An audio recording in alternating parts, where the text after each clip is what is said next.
Hola asombrados, ¿cómo están? Espero que bien. No se olviden de suscribirse al canal, dejar su like para apoyar el canal y comentar si les gustó la historia. ¿Preparados? Entonces, vamos con la historia. Mi tío David era un hombre excéntrico. La mayor parte de su vida fue un hombre agradable y cariñoso. Sin embargo, también era un alma sensible y no era una persona muy sociable. David nunca se casó ni tuvo hijos. Vivió solo toda su vida y trabajó en un aburrido empleo en la función pública. Sí, David era definitivamente un introvertido y podría haber estado dentro del espectro autista, pero se mantenía a sí mismo y se entregaba a sus hobbies inusuales, algunos de los cuales se convirtieron en obsesiones. Supongo que por eso compró la aldea modelo. Para aquellos que no están familiarizados con el concepto, una aldea modelo o en miniatura es una atracción estrechamente asociada con la campiña inglesa, aunque quedan pocas en existencia en el siglo XXI. Algunas se remontan al siglo XIX, pero su popularidad alcanzó su punto máximo entre las décadas de 1930 y 1950. Básicamente, son maquetas a escala al aire libre convertidas en exhibiciones muy detalladas que replican pueblos o aldeas, conteniendo de todo, desde iglesias en miniatura, casas, vías de ferrocarril, canales y parques, y figuritas que representan a pequeñas personas, hombres, mujeres, niños e incluso mascotas. El nivel de detalle es impresionante y estas atracciones tienen una sensación pintoresca y casi mágica.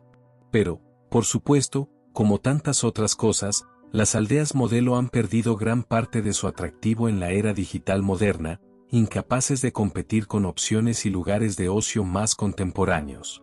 Las pocas que quedan conservan su encanto y atractivo por excelencia, pero su apogeo ya pasó.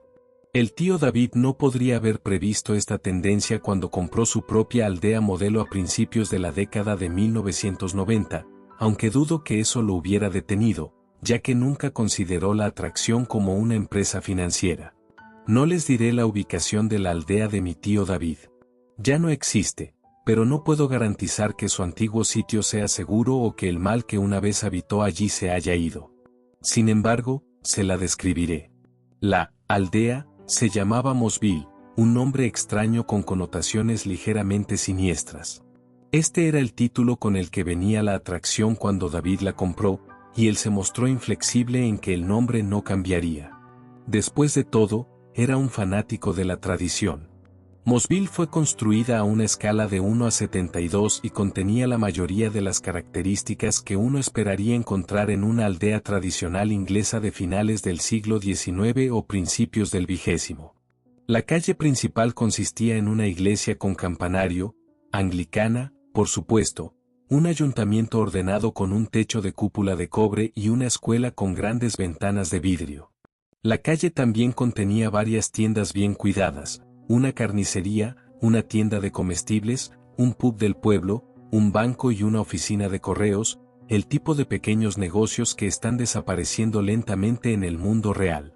Fuera de la calle principal estaban las casas, una mezcla de pintorescas cabañas y casas adosadas georgianas.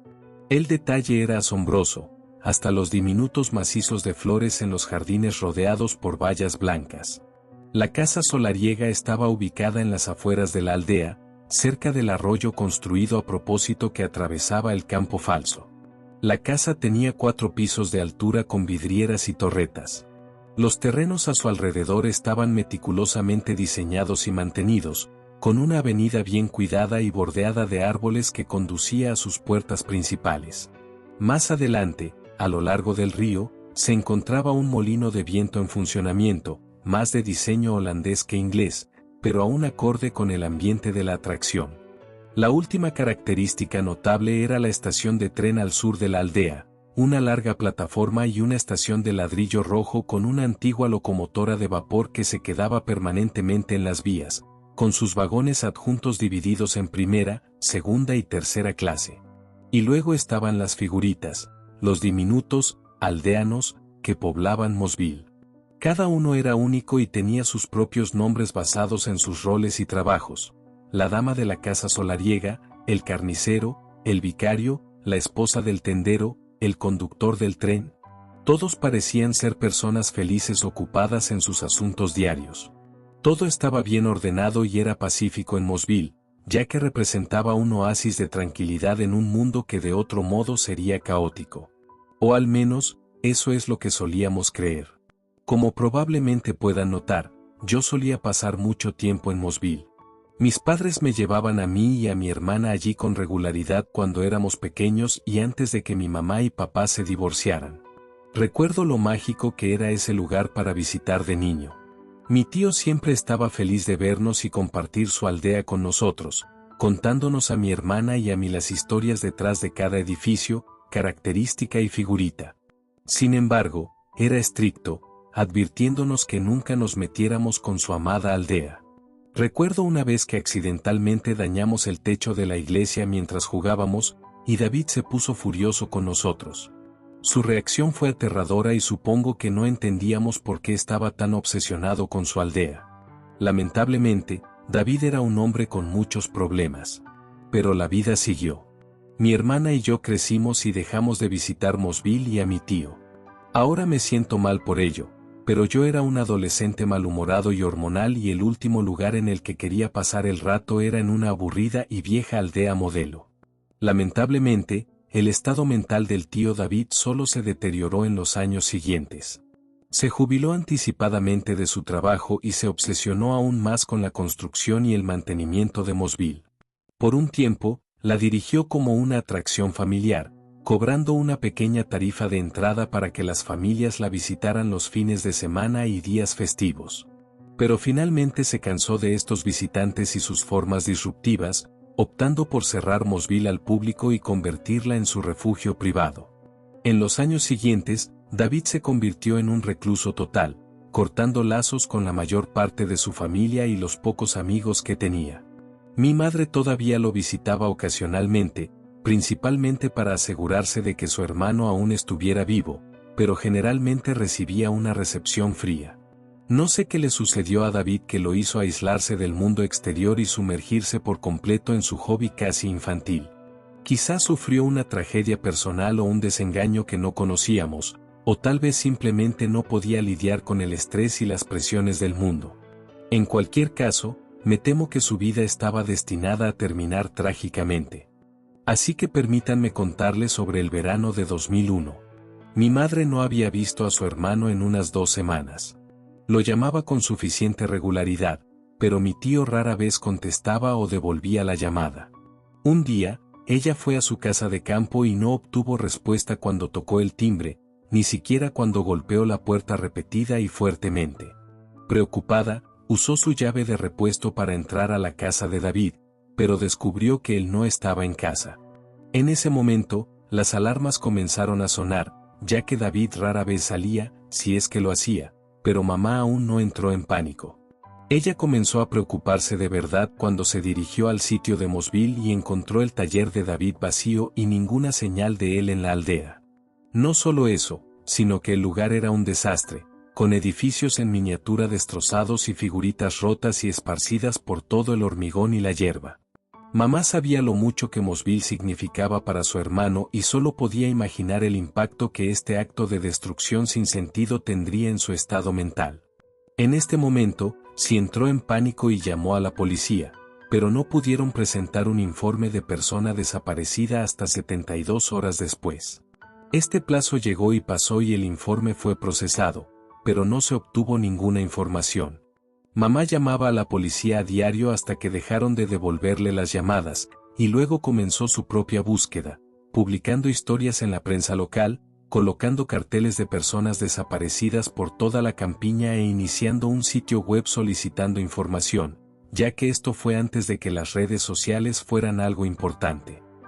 Trabajó tan duro durante tanto tiempo, pero nunca obtuvo ninguna pista sólida. Fue desgarrador para nosotros ver cómo la infructuosa búsqueda consumía a mi madre. Siempre se sintió responsable de la desaparición de su hermano, sintiendo que debería haberlo cuidado mejor. Le decíamos constantemente que ella no tenía la culpa, que él era un hombre adulto que había tomado sus propias decisiones, pero no sirvió de nada. Nuestra madre mantuvo la fe durante años, todavía creyendo que David aparecería algún día. Sin embargo, yo no compartía su creencia. Mi tío siempre estuvo perturbado y temía que se hubiera ido a algún lugar tranquilo para terminar con su vida. Quizás su cuerpo había sido arrastrado al mar y por eso nunca lo encontraron. Creo que toda la familia compartía mi teoría, pero nunca hablamos de ello y nunca le dijimos a mamá lo que pensábamos. Le habría roto el corazón. En cualquier caso, la búsqueda pasó de fría a gélida y, después de 7 largos años, mi tío fue declarado legalmente muerto. Este triste hito destrozó a mi madre. Siguió con su vida, estando allí para su familia, hijos y nietos, pero una gran parte de ella murió junto con su hermano, y nunca se recuperó realmente de la tragedia. Creo que a todos nos sorprendió cuando descubrimos que David había escrito un testamento y nos había dejado todas sus posesiones y activos a mi hermana y a mí, incluida su amada aldea modelo. Mi hermana acababa de tener un recién nacido y, por lo tanto, no tenía tiempo para lidiar con este desastre, y yo no podía pedirle ayuda a nuestra madre, ya que todavía era demasiado doloroso para ella. Entonces, asumí la tarea de lidiar con la herencia de mi difunto tío. El plan era venderlo todo y dividir el dinero. Realmente no había otra opción práctica. La casa de campo de David estaba un poco deteriorada después de todos esos años, pero sabía que un poco de trabajo de renovación la arreglaría muy bien, y con el mercado inmobiliario como estaba, podríamos venderla a un buen precio. Sin embargo, Mosville era otra cosa. Había pocas o ninguna posibilidad de venderla como un negocio en marcha. El mercado de aldeas modelo en el mundo moderno es casi inexistente por las razones explicadas anteriormente y, además, el lugar era un desastre. Mi mejor opción era vender el terreno para su desarrollo, pero primero necesitaba que el sitio fuera tasado y valorado, con la debida consideración a los permisos de construcción y otras cuestiones. Hice mi visita inicial para familiarizarme con el terreno. Admitiré que sentí aprensión en el camino hacia el sitio de Mosville, ya que todos los viejos recuerdos volvieron a mi mente. Habíamos pasado buenos momentos allí durante nuestra infancia, pero yo seguía recordando cómo el tío David se había enfurecido con nosotros cuando accidentalmente dañamos el techo de la iglesia, y la terrible tristeza que mi madre cargaba después de su desaparición. Desafortunadamente, mi estado de ánimo solo se oscureció cuando llegué al sitio. Los días de gloria de Mosville claramente habían quedado atrás. Las calles, casas y figuritas que una vez estuvieron impecablemente mantenidas eran ahora un desastre terrible. Todo estaba destrozado o desgastado por años de exposición a los elementos. La aldea estaba cercada, pero los vándalos se habían metido de todos modos, marcando el lugar con grafitis y sumando a la destrucción. Admitiré que tenía lágrimas en los ojos mientras examinaba los daños. Era trágico ver este lugar que una vez fue idílico reducido a un estado tan terrible. Pero también había algo más. Nunca he sido un gran creyente en el mundo espiritual, pero algo me impactó mientras caminaba por la aldea modelo en ruinas. Experimenté una depresión casi paralizante, una tristeza terrible que iba mucho más allá de lo que debería estar sintiendo. Era como si este lugar, que una vez fue mágico, hubiera asumido una aura oscura, una de tragedia y muerte que amenazaba con consumir a cualquiera que caminara por esos terrenos. Debería haber escuchado a mis instintos, pero por supuesto que no lo hice. En cambio, me dije a mí mismo que mis emociones me habían superado y que necesitaba recomponerme. Tenía un trabajo que hacer, por desagradable que fuera, y así me puse a trabajar en la limpieza del sitio. Aquí es donde mi historia toma un giro extraño y oscuro. Lo que pretendo hacer ahora es transcribir el contenido del diario de mi difunto tío, que descubrí durante mis trabajos de limpieza. La mayor parte de su contenido es irrelevante, lamentablemente dando poca información sobre el estado mental de David. Eso fue hasta que llegué a los últimos días antes de su desaparición. Las entradas del diario respondieron algunas de mis preguntas, pero plantearon muchas más. Esto se hará evidente a medida que mi historia avance. También puede que se pregunten cómo el diario no fue descubierto durante todos esos largos años mientras la policía y mi madre estaban en el caso. Bueno, esa es una pregunta difícil de responder y por eso todo lo que puedo decir es que por favor sigan leyendo. Así que, comencemos con la entrada de mi tío David del 9 de julio de 2001. Hoy el clima fue bastante bueno. Comenzó nublado, pero el sol salió por la tarde. Esto es un cambio agradable después de toda la lluvia de los días anteriores. Gracias a Dios, ya que tengo mucho trabajo que hacer. Pasé la mañana en mi taller, terminando a mis nuevos aldeanos mientras retocaba la pintura de algunas de mis personas ya existentes. El uniforme del agente de policía necesitaba ser retocado, y estoy emocionado de presentar al nuevo enterrador a Mosville. Como siempre, tengo que trabajar con una precisión meticulosa en mis pequeñas personas para que queden perfectas. La atención al detalle es todo en este tipo de trabajo. Por la tarde, aproveché el sol para hacer algo de trabajo en la aldea, pulir la cúpula del ayuntamiento y reemplazar 3 de los árboles en los terrenos de la casa solariega. Para mi molestia, vi que el gato callejero había invadido mi aldea una vez más. No vi al pequeño bastardo, pero encontré evidencia de su intrusión, con marcas de arañazos en las paredes de la iglesia y varios aldeanos fuera de lugar, esparcidos por la calle con una descarada falta de respeto. Esto tendrá que parar. He llamado al ayuntamiento para quejarme, pidiendo que el control de animales capture al callejero, pero dudo que hagan algo al respecto. Puede que tenga que tomar medidas yo mismo. Mi hermana llamó esta noche. No contesté, pero dejó un mensaje en el contestador. Esto solo aumentó mi molestia. Sé que ella tiene buenas intenciones, pero desearía que simplemente me dejara en paz para seguir con mi trabajo. Bueno, mañana será otro día. 10 de julio de 2001, estoy más allá de la furia. Me ha llevado todo el día recuperar un cierto nivel de compostura para poder escribir mi experiencia e intentar superar mi enojo. El día comenzó como cualquier otro. Me levanté y viajé a Mosville para empezar a trabajar. Lo que descubrí fue una atrocidad. Alguien, o probablemente varias personas, habían entrado durante la noche y procedieron a causar devastación en un acto de puro barbarismo. El grueso del daño se limitó a la calle principal. Varios de los aldeanos quedaron destrozados sin posibilidad de reparación, el tendero, el lechero y la jefa de correos, todos hechos pedazos. No entiendo cómo alguien puede ser tan cruel. Hubo algunos daños superficiales en varios edificios, pero los vándalos se habían desquitado con la iglesia, partiendo el campanario por la mitad, aplastando el techo y pisoteando el edificio contra el suelo. Tendré que reconstruir toda la iglesia desde cero. Estaba tan enojado que las lágrimas corrían por mis mejillas y tuve que controlar mi respiración antes de considerar mi próximo movimiento. Una vez que me calmé un poco, llamé a la policía para denunciar este acto de destrucción sin sentido. Lamentablemente, esto solo añadió a mi ira. Dijeron que procesarían mi informe y enviarían a un agente a su debido tiempo, pero pude notar que no se lo estaban tomando en serio. Sin duda, el vandalismo fue llevado a cabo por vándalos adolescentes locales. Los niños de hoy en día son poco mejores que animales, semisalvajes y sin disciplina de sus padres o maestros. La policía no hará nada para detenerlos y, por lo tanto, estos gamberros corren desenfrenadamente, destruyendo propiedades y arruinando la vida de las personas. Este país realmente se ha ido al garete. Pasé el resto de la mañana limpiando el desastre, pero hubo otro giro repugnante en esta historia. Casi lo pasé por alto al principio, ya que estaba escondido en la parte trasera de la iglesia destrozada. Cuando lo vi, mi corazón se congeló por un segundo y creo que sufrí un momento de terror genuino. La figurita estaba construida a la misma escala que mis aldeanos, 1:72, lo que significaba que medía solo 1 pulgada de alto. Supe de inmediato que no era una de las mías.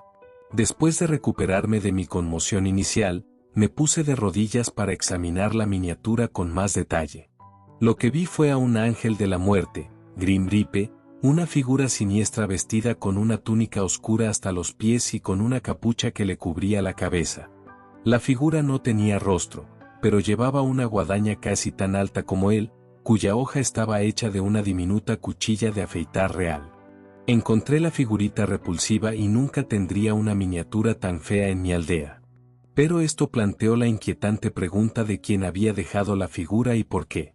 En ese momento, comencé a dudar de mi teoría inicial, pensando que esto era un truco demasiado sofisticado para gamberros adolescentes. Quizás esto es obra de un constructor de aldeas modelo rival, celoso de mi creación. Llevé la figurita del ángel de la muerte de regreso a mi taller para examinarla más de cerca. La examiné bajo mi lupa, impresionado por la precisión que su creador había usado. Esto era claramente obra de un profesional. Sin embargo, había algo muy desconcertante en la miniatura, una sensación espeluznante que no podía explicar del todo. Pero las cosas solo se pusieron más raras. Cuando levanté la figurita, la encontré helada, como si acabara de salir del congelador. Pero mientras la sostenía en mi mano, la figurita de repente e inexplicablemente se calentó, y en un momento se puso tan caliente que me quemó la mano, obligándome a dejarla caer al suelo. Admitiré que maldije con rabia mientras miraba al diminuto ángel de la muerte tirado en el suelo de madera de mi taller. No podía entender lo que acababa de suceder. ¿Era algún tipo de nueva tecnología? Con gusto admito ser un ludita, así que supongo que es posible. Debería haber guardado la figura como evidencia, pero en mi enojo actué con prisa, usando unos alicates para recoger la miniatura al rojo vivo y dejarla caer en el horno, viendo con una sombría satisfacción cómo se quemaba hasta convertirse en cenizas. Ya es hora de dormir, pero sigo enojado y confundido, así que dudo que duerma mucho esta noche. En cualquier caso, volveré a Mosville a primera hora de la mañana. Rezo para que este feo incidente sea un caso aislado y pueda dejarlo atrás. 11 de julio de 2001, los intrusos regresaron durante la noche. Fue ingenuo de mi parte pensar que no lo harían. Estoy enojado, pero también, profundamente inquieto. Permítanme intentar explicar lo que sucedió. Llegué a Mosville poco después del amanecer y me puse a trabajar en la reconstrucción de la iglesia. Al principio no parecía haber ningún daño adicional, pero luego noté que faltaban varios de los aldeanos. El dueño del pub, la maestra de escuela, el bombero, la enfermera y el alcalde habían desaparecido. Busqué frenéticamente a mis pequeñas personas, esperando contra toda esperanza que simplemente las hubiera extraviado. No pude encontrar sus cuerpos, pero sí encontré las cabezas. Sí, apenas puedo creer que estoy escribiendo esto, pero eso fue lo que encontré: 5 diminutas cabezas, todas cuidadosamente empaladas en las barandillas frente al ayuntamiento, formando una exhibición macabra y enfermiza. Apenas podía creer lo que veía en mis ojos. Estaba horrorizado, asqueado y también asombrado. La cantidad de esfuerzo que debe haberles tomado quitar las cabezas de los modelos de 1 pulgada y montarlas en barandillas de solo milímetros de grosor. Casi desafiaba toda creencia. Me costaba respirar mientras contemplaba la escena, pero luego lo vi. La miniatura del ángel de la muerte, esa figura odiosa, estaba parada allí mismo en medio de la calle principal. Era como si se estuviera burlando de mí. No podía ser el mismo modelo del día anterior. Lo había visto quemarse, por el amor de Dios. Miré al ángel de la muerte por un momento antes de darme cuenta de que quienquiera que estuviera haciendo esto debe haber hecho varias copias de la figurita para jugar con mi mente. En ese momento me sentí paranoico, escaneando el horizonte mientras imaginaba que mi verdugo me estaba observando desde lejos. Sin embargo, pronto me tranquilicé. Estaba seguro de que el vándalo era demasiado cobarde para mostrar su rostro a la luz del día. Seguramente regresaría al amparo de la oscuridad, pero la próxima vez, lo estaría esperando. En un ataque de rabia, pisé al ángel de la muerte con mi bota, aplastándolo en pequeños pedazos. Ya es suficiente. Esta noche me quedaré de guardia aquí mismo y atraparé al bastardo en el acto. Se va a arrepentir de haberse metido conmigo. 12 de julio de 2001, estoy en el infierno. ¿Esto es real? No lo entiendo y estoy tan asustado. Me quedé dormido en algún momento durante la noche, acostado en la hierba junto a mi preciada aldea. No era mi intención hacerlo, pero estaba muy cansado. Cuando desperté, me di cuenta de inmediato de que algo no estaba bien. Parece una pesadilla, pero de alguna manera es real. La hierba en la que había dormido ahora era tan alta como yo. Miré las briznas con asombro y luego el barro debajo de mis pies. Confundido, me tambaleé hacia adelante, abriéndome paso a través de la hierba alta y esperando en vano que hubiera algún tipo de explicación lógica. Vi un diente de león 2 veces mi tamaño y casi me da un ataque al corazón, pero esto fue solo el comienzo. Mientras caminaba pesadamente por el barro, vi que la tierra frente a mí se movía cuando algo enorme emergió de debajo del suelo. Retrocedí, horrorizado, mientras observaba una bestia masiva, babosa y parecida a una serpiente, excavar su camino hacia la superficie y deslizarse fuera del agujero que había creado. Me tomó un momento darme cuenta de lo que estaba viendo, mientras su forma rosada y segmentada se retorcía a la intemperie. Era una lombriz de tierra, pero había crecido a un tamaño inmenso, un tamaño imposible, fácilmente tan larga como yo de alto y con un cuerpo tan grueso como mi muslo. Me quedé allí, paralizado por el miedo mientras observaba a la bestia deslizarse ciegamente hacia mí.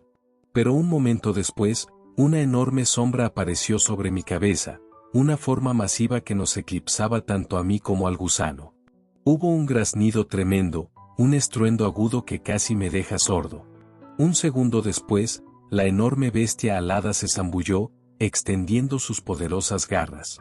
Observé con terror cómo la criatura empalaba rápidamente a la lombriz de tierra con sus afiladas garras antes de sujetarla con un poderoso pico. La bestia alada graznó de nuevo mientras batía sus vastas alas y ascendía de regreso a los cielos azules. Miré hacia arriba mientras mi improbable salvador se alejaba y una vez más me asombré de reconocer las plumas negras, marrones y blancas del pájaro monstruo, que me di cuenta de que no era más que un gorrión común. En ese momento me derrumbé, sin entender todavía, pero sabiendo que estaba en grave peligro. Corrí durante mucho tiempo, abriéndome camino a través de las altas briznas de hierba y las gigantes flores silvestres. Finalmente, llegué al borde de la pradera y me encontré caminando sobre hormigón duro. Me detuve y miré hacia adelante, y luego lo vi, Mossville, mi aldea en miniatura. Excepto que ya no era en miniatura. La escala era 1 a 1. El ayuntamiento se alzaba sobre mí y la iglesia destrozada estaba frente a mí, y los aldeanos tenían mi misma altura. Mi cerebro cansado luchó por comprender las aterradoras implicaciones, y la respuesta fue tan obvia como imposible. Mossville no había crecido mágicamente a su tamaño completo de la noche a la mañana, sino que yo me había encogido. Inexplicablemente, ahora medía solo 1 pulgada de alto, presa potencial de insectos y pájaros pequeños y con nada más que la ropa puesta y el diario que llevaba conmigo, que también se había encogido a un tamaño proporcionalmente pequeño. Además, estaba atrapado en mi propia creación, un residente de mi aldea en miniatura y completamente aislado del mundo real. Traté de controlar mi pánico mientras caminaba lentamente por la calle principal que había construido y mantenido con tanto cuidado durante todos estos años. Ciertamente estaba asustado por este inexplicable suceso, pero también eufórico por ver mi amado Mossville de una manera que nunca hubiera pensado posible en mis sueños más salvajes. Pero mi fascinación juvenil no duró, ya que pronto tuve una nueva amenaza con la que lidiar. Escuché un sonido familiar, un silbido repugnante amplificado 100 veces. Cuando levanté la vista, vi a la bestia, un leviatán para mí en mi forma reducida. Era el gato negro, el callejero que me había causado problemas en las últimas semanas. Había podido ahuyentar al felino con suficiente facilidad cuando era un hombre de 6 pies de altura, pero ahora el pequeño gato era tan grande como un T-Rex en comparación con mi diminuto tamaño. Se paró en el otro extremo de la aldea, sus hambrientos ojos verdes mirándome como si no fuera más que un bocadillo para gatitos. Jadeé de horror al ver al gato levantarse, con las orejas hacia atrás y los ojos muy abiertos antes de que se lanzara. El monstruo caminó pesadamente por la calle principal de hormigón, el suelo temblando bajo su enorme tamaño y peso. Corrí para salvar mi vida, buscando desesperadamente un santuario mientras el depredador cerraba rápidamente la distancia. Llegué al ayuntamiento justo a tiempo, corriendo por la puerta y zambulléndome para cubrirme. El gato llegó a la puerta un segundo después, pero afortunadamente era demasiado grande para entrar. Miró fijamente la entrada con sus ojos depredadores, abriendo la boca para revelar enormes y afilados colmillos. Y luego metió su pata por la pequeña puerta, extendiendo sus garras mortales. Grité, retrocediendo hacia la pared del fondo y lo más lejos posible del ataque de las garras. Afortunadamente, estaba fuera del alcance del depredador y, por lo tanto, permanecí relativamente a salvo dentro de la estructura. El gato continuó su intento de entrar, pero afortunadamente sin éxito. Esperaba que se rindiera y buscara una presa alternativa, pero en cambio la bestia se acostó en la calle principal, mirando al ayuntamiento mientras esperaba pacientemente a que yo saliera. Es como si el gato tuviera una venganza personal contra mí y no se rindiera hasta que yo estuviera en su vientre.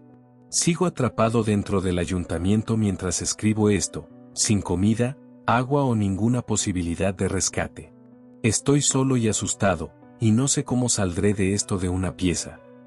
12 de julio de 2001, noche. El gato se fue poco después del anochecer. En realidad, no se fue tanto como huyó. Escuché un maullido agudo antes de que la bestia se fuera a toda velocidad, sacudiendo el suelo bajo sus patas. Me sentí aliviado, pero también preocupado. ¿Qué demonios había asustado al felino? ¿Era otro gato o un perro? Temía estar en un peligro aún mayor que antes. Pero, de nuevo, ¿quizás el gato había sido asustado por un ser humano? ¿Había venido mi hermana a buscarme? Si es así, tal vez ella podría salvarme de esta situación infernal. Me acobardé en el ayuntamiento durante varias horas más antes de sentirme lo suficientemente valiente como para asomar la cabeza por la puerta. Para mi alivio, vi que todo estaba despejado. El gato no estaba a la vista, pero tampoco lo estaba nadie más. Sintiéndome un poco más audaz, opté por explorar la aldea bajo la tenue luz de la luna y las estrellas. Esta no fue una decisión acertada. Mientras caminaba con cautela por la calle principal, pasando por las tiendas modelo y las farolas, tuve la inquietante sensación de que me estaban observando. Mi garganta estaba seca, ya que no había bebido nada en la mayor parte de 24 horas, así que me dirigí al arroyo, ahuecando el agua en mis manos y sorbiéndola con avidez. Por un momento me sentí mejor, pero luego levanté la cabeza y lo vi. La figurita del ángel de la muerte, de pie justo detrás de la puerta de la casa solariega, mirándome desde la ladera. Esta era su tercera aparición, excepto que ahora ya no era un diminuto modelo que podía aplastar bajo mi pie. El ángel de la muerte ahora era tan alto como yo. Estaba seguro de que esta cosa, lo que sea que fuera, seguramente era responsable de mi sombría situación, usando alguna forma de magia oscura para reducirme a esta diminuta estatura. No puedo explicar por qué, pero en ese momento un terror frío me invadió al creer que estaba en peligro de muerte. Dándome la vuelta, huí para salvar mi vida, corriendo de regreso al ayuntamiento y encerrándome dentro. Todavía estoy aquí, con frío, miedo y hambre. No me atreveré a dejar mi santuario de nuevo antes del amanecer. Solo puedo esperar y rezar para que mis perspectivas mejoren. 12 de julio de 2001, no sé qué hora es, Dios mío, el infierno ha llegado a mi puerta. Mis propias creaciones se han vuelto contra mí. Escribo frenéticamente ya que no tengo mucho tiempo. Dormí por un breve periodo, despertando en algún momento de la madrugada. Cuando fui a la ventana, mi corazón se congeló al presenciar mi peor pesadilla hacerse realidad. Todos mis aldeanos estaban de pie en la calle principal, los artesanos, los escolares y todas las profesiones, incluso los 5 que habían sido tomados previamente, menos sus cabezas. Todos estaban allí con una intención amenazadora, formando una turba y frente al ayuntamiento. Aquellos que aún tenían sus cabezas se veían diferentes a como eran antes, las sonrisas que una vez estuvieron en sus rostros ahora se habían convertido en bocas que emitían gritos silenciosos, y sus ojos una vez amigables ahora se habían estrechado de ira. A la cabeza de ellos estaba mi némesis, el temido ángel de la muerte, con su guadaña en la mano mientras apuntaba el arma siniestra en mi dirección. Y luego comenzó. El ángel de la muerte dio la orden, bajando su guadaña y apuntándola en mi dirección. Esta fue la señal. Para mi conmoción y horror, todos los aldeanos de repente cobraron vida, marchando lentamente hacia adelante de una manera incómoda, casi mecánica. No tenía ninguna duda de que pretendían hacerme daño. Me acobardo dentro mientras garabateo esta nota, que seguramente serán mis últimas palabras. Están golpeando las puertas y ventanas, tratando de entrar. No hay escapatoria. Espero contra toda esperanza que alguien encuentre este diario y le haga saber a mi familia, a mi hermana, sobrino y sobrina, lo siento mucho por haberlos alejado. los amo a todos. Esta fue la última entrada de mi tío, y no me importa decirles que sus últimas palabras me conmovieron hasta las lágrimas. Probablemente se pregunten cómo descubrí el diario de mi difunto tío. Bueno, en muchos sentidos fue por pura casualidad mientras estaba limpiando el lugar. El diario todavía estaba en su tamaño reducido, un libro microminiatura, de menos de 1/4 de pulgada de dimensión. Bien podría haberlo tirado junto con todos los otros diminutos modelos, pero mientras lo sostenía en la palma de mi mano, tuve una sensación que me hizo pensar en mi tío. Tuve que adquirir equipo especializado para ver el pequeño libro y usar un poderoso microscopio para leer las palabras de mi tío. Su terrible final desafiaba toda creencia y, sin embargo, yo sabía en mi corazón que era la verdad. Nunca le conté a mi madre sobre mi descubrimiento, temiendo lo que le haría. Ella se fue a su tumba sin saber nunca la verdad. No había un cuerpo para enterrar y solo puedo asumir que su diminuto cadáver fue llevado por sus asesinos o consumido por la fauna local. Sin embargo, no me gusta pensar en ello, ya que me repugna imaginar los últimos momentos de mi tío. En cuanto a Mossville, lo demolí por completo y vendí el terreno. Nunca he regresado al lugar en todos los años desde entonces. No puedo evitar sentir que esta extraña tragedia no habría sucedido si David se hubiera mantenido en contacto con su familia. Al final, se podría decir que su obsesión lo mató. No sé qué pensarán de esta historia. Yo mismo todavía no la entiendo del todo. Todo lo que sé es que hay poderes oscuros más allá de nuestra comprensión, y mi tío David lamentablemente cayó presa de ellos. Así que mi consejo final es que tengan cuidado, porque nunca se sabe a dónde los llevará una obsesión malsana.